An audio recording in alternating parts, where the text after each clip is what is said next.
Good day, fellow champions of inclusion. I am AA Ron, and this is the Inclusive Dad Podcast, where we explore inclusion and make it practical. Thank you for taking time out of your busy schedule to join me in exploring ways we can create a more inclusive world together. You are important, you matter, and you can make a difference. Today, my guest is Emily Goodson. Welcome to the show. Thank you. Thank you so much for having me. Absolutely. Why don't you just start us off by telling me a little bit about yourself? Sure. So I'm Emily. I'm a writer and I am a speaker currently. My background is in human resources and building talent and people departments at companies. And as when I was a child, I had brain injury that caused the sudden onset of partial paralysis. So since I was 8, I have had partial paralysis on the left side of my body, which manifested in very weakened muscles. Very weakened muscles, and because of that, I have a limp and I have very limited use of my left arm and leg. And so, growing up, that was something that really affected me quite a bit. And as I've now grown into being a successful adult and worked in HR and didn't really talk much about disability then, but during um, the COVID-19 pandemic, I had a lot of reflection time, as many of us did, and really dug into what is my purpose here and what should I really be doing with my life and my work. And so now have transitioned to just writing and speaking primarily about my experiences. Well. Thank you for that. I usually start off. My first question is, what is your definition of inclusion? Yeah, it's a great question. And I love this question because I think in general there is a lot of misunderstanding around, whether it's diversity or whether it's inclusion or um, different words. So I love that we're getting on the same page. So for me, inclusion is an environment where everyone can feel respected and valued, and where everyone can participate and show up. Yeah, I love that definition. So you said you more recently in 2020 reflecting, you got thought more about and sharing your story and going down that path more. So what was you said you had the injury at around like age 8. So from age 8 until that time, you just kind of, I mean, did you consciously choose not to talk about it, or what? Can you talk a little bit about that journey for you? Yes, I can. I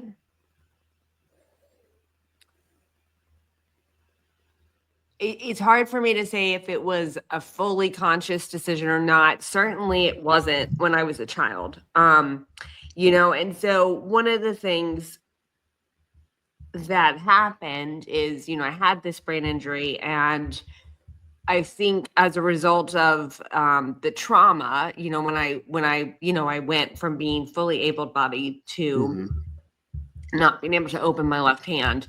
And, as a child, you don't understand that. And I during the surgery, I also lost my speech. And so when I woke up, which wasn't expected, but I think also as a result of the trauma. So when I woke up, it was very frustrating to not be able to speak and to not understand Mm-hmm. what was going on. And so I think all of that, and then combined with the area in which I grew up, and I think that the time and history we were in, um, differences just weren't really encouraged. And Mm-hmm. my family were doing the best they could, based on everything they knew, but they didn't really want me to think of myself as different. And I think because of that, we didn't talk about Mm-hmm. disability that much.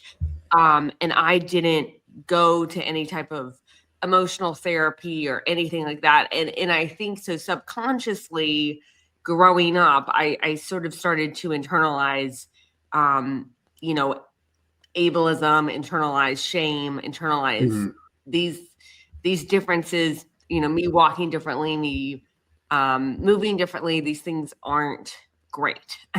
Right. And so I think that's why and also, in the bigger picture, I mean, my school certainly did not have any type of diversity in terms of disability. I mean, I think in high school and middle school, I think I was one of two students I can remember with an apparent disability. Um, I mean, in college, I honestly can't even remember anyone else, to be honest with you. And so I think all of that, it just sort of was a perfect, sort of perfect storm of, Hmm. it didn't feel right, or, back to our definition of inclusion, I didn't feel comfortable talking. I didn't feel like it was allowed to talk about it because it wasn't role modeled for me anywhere. And it certainly wasn't on television screens or anything like that. Right. Yeah, that makes sense. I grew up in a family. Well, my kind of story relating to disabilities, I don't remember ever talking about disability, seeing anybody that I can remember with a disability growing up. So when my daughter, she's 22 now, when she was born, diagnosed with epilepsy, then cerebral palsy, like it was all new to me. So I don't ever recall it growing up. But also, we didn't really talk about stuff either. We just didn't talk about things. I mean, in general, did your family talk about stuff? No. Okay, so No, yeah, no, and that's yeah, I'm in the publishing process for a book, my first okay, book right now, and that's I think the biggest thing I talk about in the book right, is that kind of fear around open communication was something I really had to work on, and that's really what I started. So in the pandemic, I specifically was at the time wanting to improve my dating life because I hadn't ever had a serious boyfriend. I had never, I had been very interested in men, hmm, but nobody had ever really shown romantic interest in me. And so that obviously frustrated me. right, And, through working on that, I realized a lot of that is due to my inability to communicate what I want and what I need, which is very clearly tied into the disability, right, the shame I felt around disability and the lack of communication skills right. I had.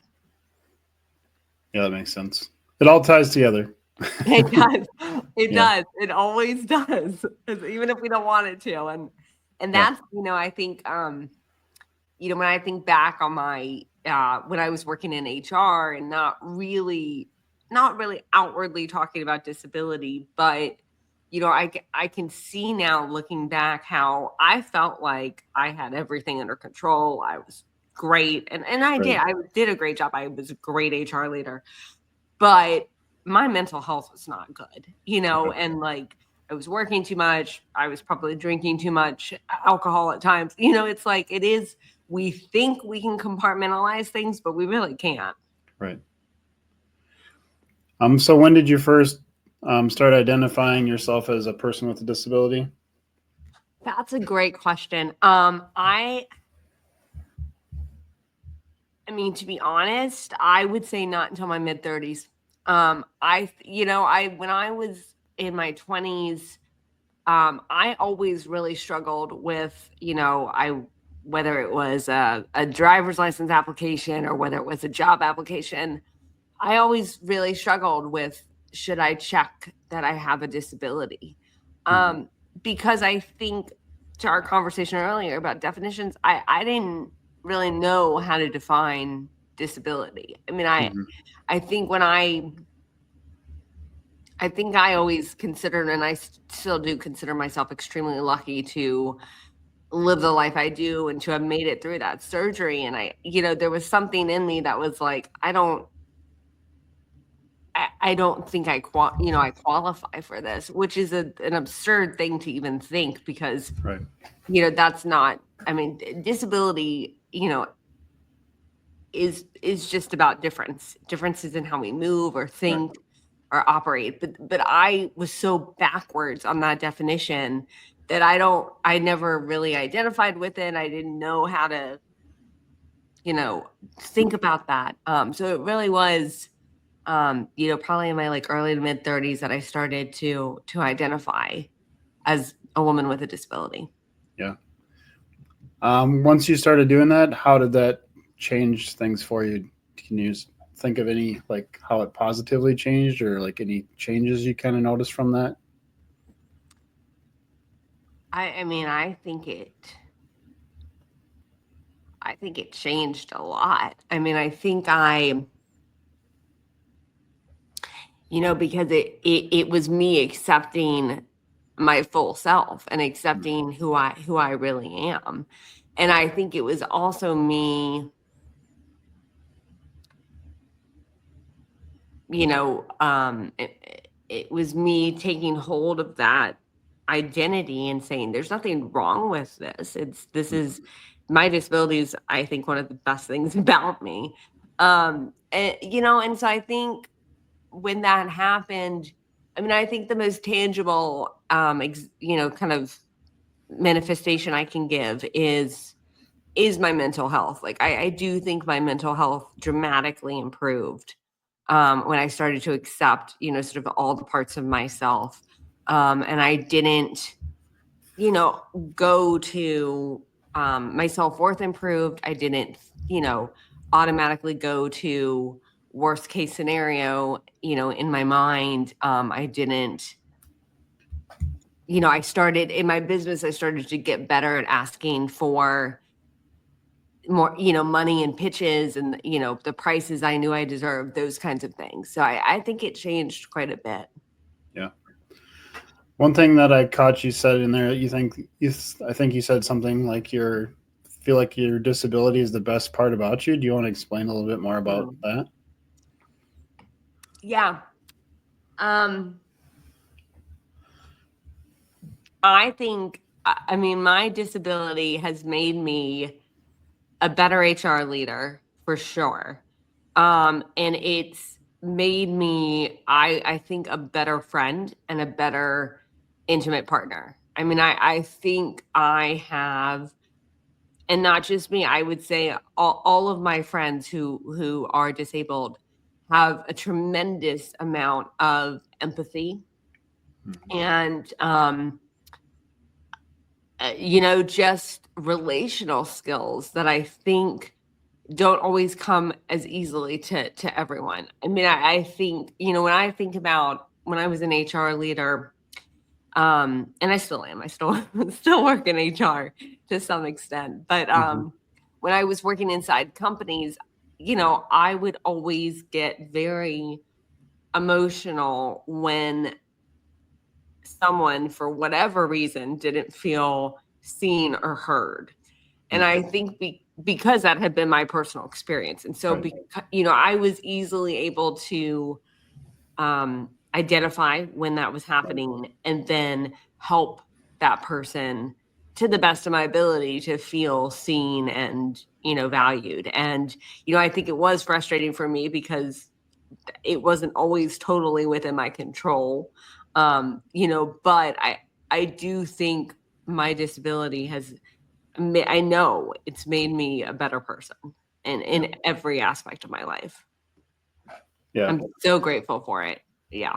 I mean, that makes a lot of sense to me. Like I said, how I'm in the disability world community is through my daughter. So, I mean, I don't have like the same experience you do, but just the fact that she is my daughter and does have a disability has, like, I mean, some of the stuff you said. I mean, I feel like I'm way more empathetic. It changed how I view a lot of things in the world. So, I mean, it has. I mean, when I was having kids, that wouldn't have been probably high on my list of things I wanted, when my Right. children were born. But I'm grateful to have gone through all the stuff I have to be able to, like, have a different outlook, be able to help other people. So, I mean, I understand what you're saying.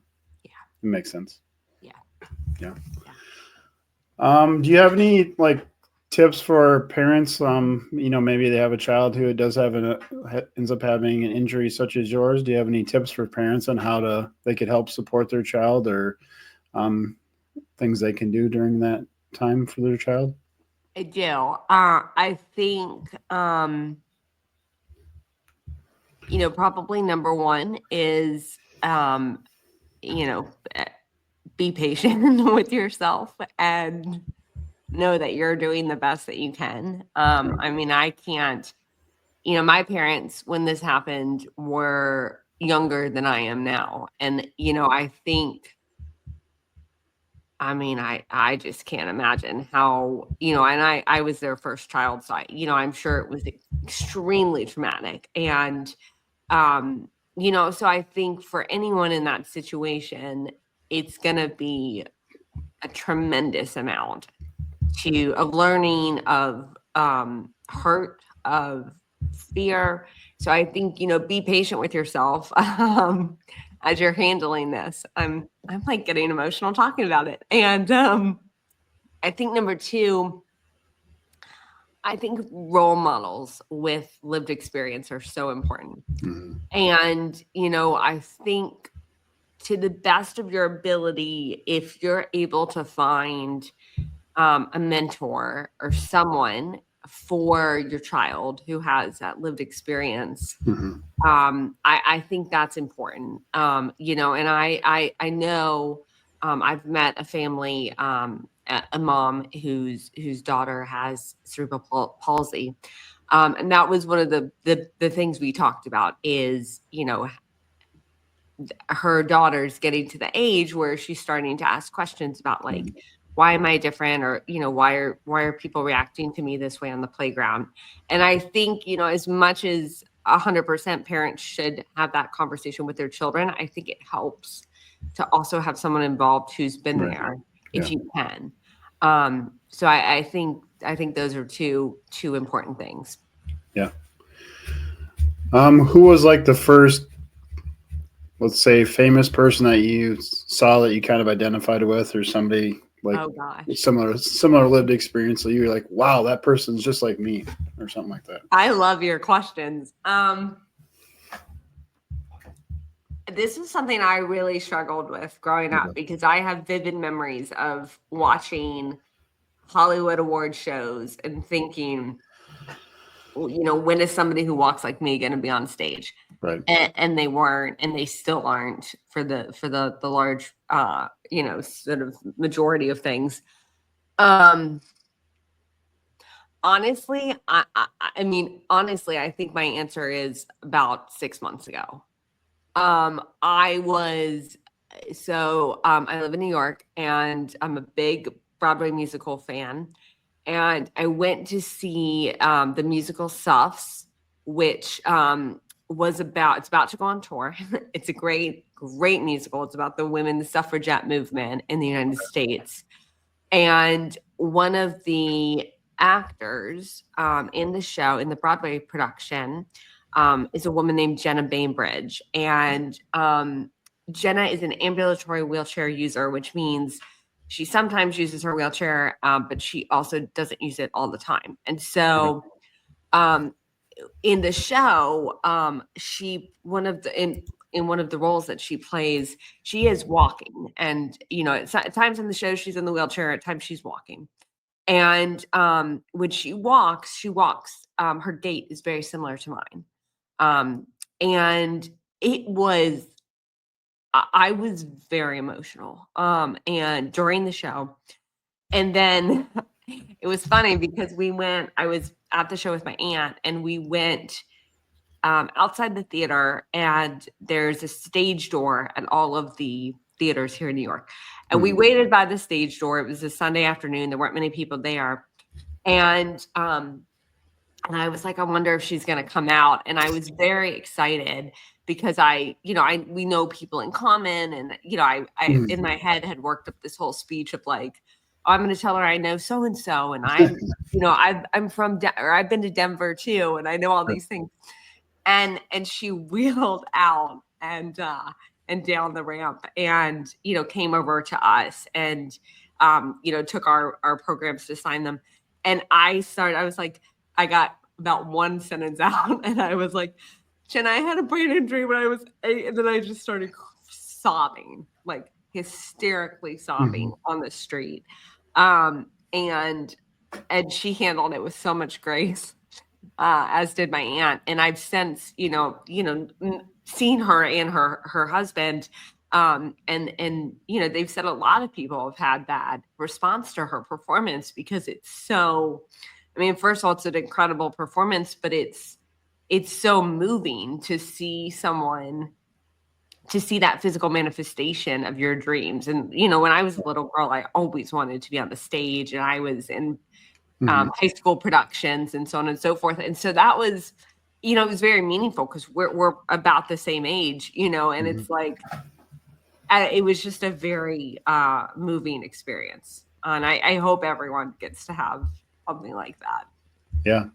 So you knew of her before you went to see the musical? I Then? did. Okay. I did.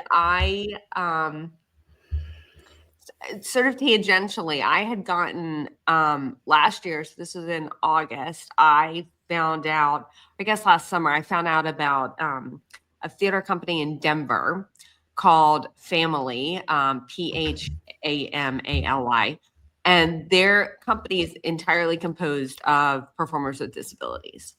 And I thought that was fabulous because I am obsessed with theater. I really am. And so I flew out to Denver to see, they had a production of A Chorus Line. And I flew out there, and a friend and I went to see it. It was wonderful. And at the I guess I had seen Suffs. I saw Suffs twice. And I guess I saw it the first time, and I don't think I knew who Jenna was. Then I saw this production at Family. Jenna formerly was in Family. So she actually like had a little audio voiceover at the start of it. And then it clicked. I was like, oh, I think that's the woman I saw. And then I went a month later to see Suffs again because my aunt wanted to see it. And that's when we met Jenna. So like I sort of knew of her. And now I follow her. I love her. She's actually gonna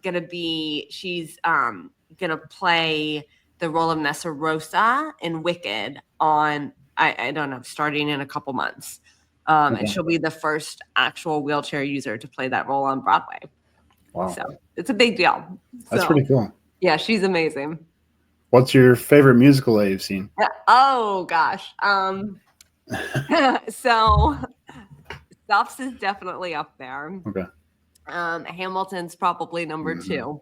It's fantastic. And I feel like I just did this list. What else? I had a good number 3 recently, and now I can't. Oh, I saw Sunset Boulevard recently, and that's quite good too. The current production. Yeah. That's quite good. Yeah, my partner had season tickets to a theater in Minneapolis we went to some. We saw Wicked, Hamilton, some other ones. What do you think of Cats? Well, I have a wonderful cat story because when I was 12 was, I think, probably it was on Broadway when I was 12. Yeah. And I grew up in Virginia, and I always wanted to come to New York. And my grandmother, who I was just devoted to, she passed away about 6 years ago. She had this great tradition where she took each of her grandchildren on a little couple-day trip to wherever they wanted to go in the U.S. Sure. So of course I wanted to go to New York, and so I think she found the tickets. Like I wasn't even aware of this, but somehow, and I don't remember how, but somehow, we got the tickets to Cats. She bought them. They were aisle seats. And somehow or other, I figured out that the performers came down the aisle at the start of the show. So I had sat Grandma on the aisle, and sure enough, the cat came by, and she was like, it terrified her. But I don't know. I mean, I like the music. There's some memories, like a very moving song. But it's probably not one of my favorite musicals. Yeah, we saw that one too, and it was hard to. I don't know. It was harder to follow than the other ones. Yeah. I mean, it wasn't my favorite either, but it was interesting. Yeah. It's interesting. Yeah, it's interesting. Yeah. Switching gears a little bit, how do you have the courage to write in the LA Times that you've never had a boyfriend? Yep. So this is the article that I wrote in 2022. Okay. And it was called I'm a Disabled Woman. Is that a dating deal breaker? And it really came out of what we were just talking about. Where I started to do this self-reflection work about, why I wasn't dating anyone and because and I, we could go into another hour on this, but I'll just stop there. Anyway, so I was doing this self-reflection work, and a lot of people, after the article came out, a lot of people asked me this question, right? Of how did you have the courage to publish this? Because it's a very vulnerable thing to say. And I had the courage because I had already shared, like, for a long time, I considered that shameful about myself, that I hadn't dated somebody seriously. And by the time I submitted that article, like, I had already shared that fact with somebody I wanted to date.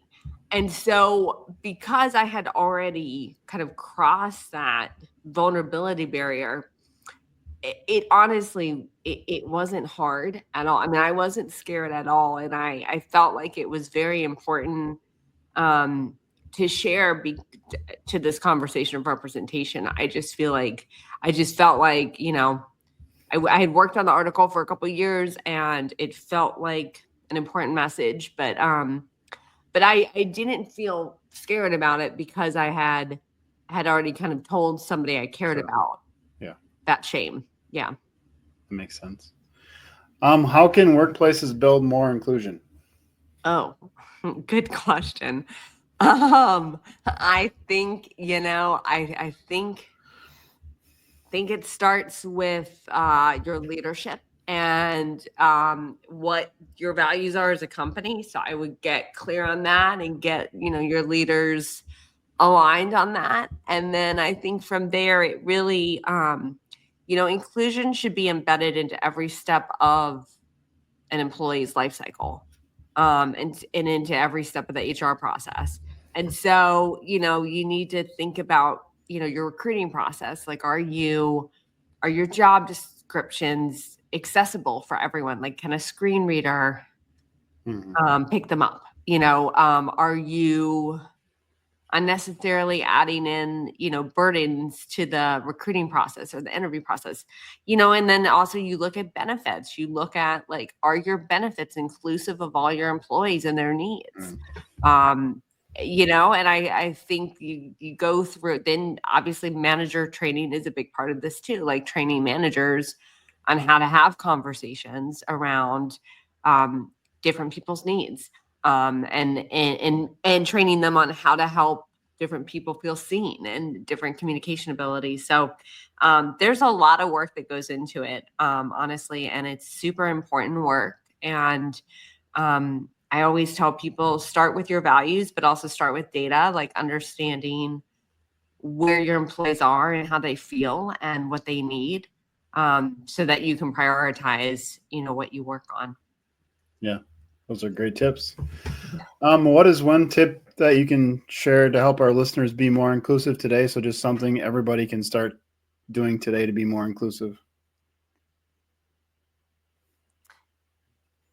I think listening more.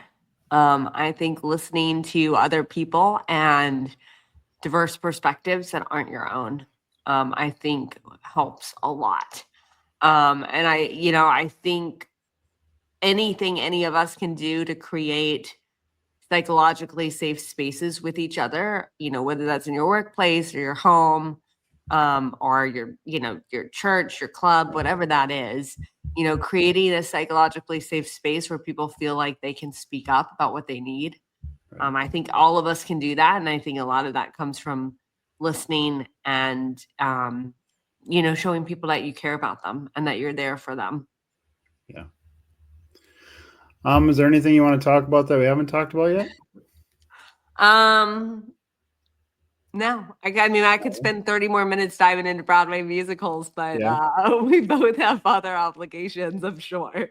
Yeah. Where's the best place for everybody to connect with you? I would love for people to connect with me on Instagram. My handle is EC Goodson, and that's also my handle on LinkedIn, TikTok, if anyone still has it, and it's my web address. Okay. So I'll make sure I put that stuff in the show notes. that would be great. Yeah, that would be Ready great. for the last question? Oh yeah. Oh, there's one more. Yes. I was ready. Do you like Spam lunch meat? Yes or no? No. That was That's a fast. hard no. That's a hard no. No. I asked that question because I live in Austin, Minnesota, where they make Spam and where the Spam Museum's located. So if you ever want to visit the Spam Museum, you got to come to Austin, Minnesota. So Okay. I've been asking all my guests. It's kind of funny because it's usually a quick yes or no, and it's That's usually hilarious. I fast. was not expecting that one. Yeah, that's a no. Yeah, That's a great. no. Well, thank you so much for being on the show today. Yeah, thanks, Aaron. This is such a pleasure. I loved it. To those listening, thank you for allowing me to be part of your journey. It is truly an honor. Please join the podcast newsletter by clicking on the link in the episode description to keep up with the latest episodes. Together, we can make the world more inclusive. Until next time, stay empowered to be a champion for inclusion.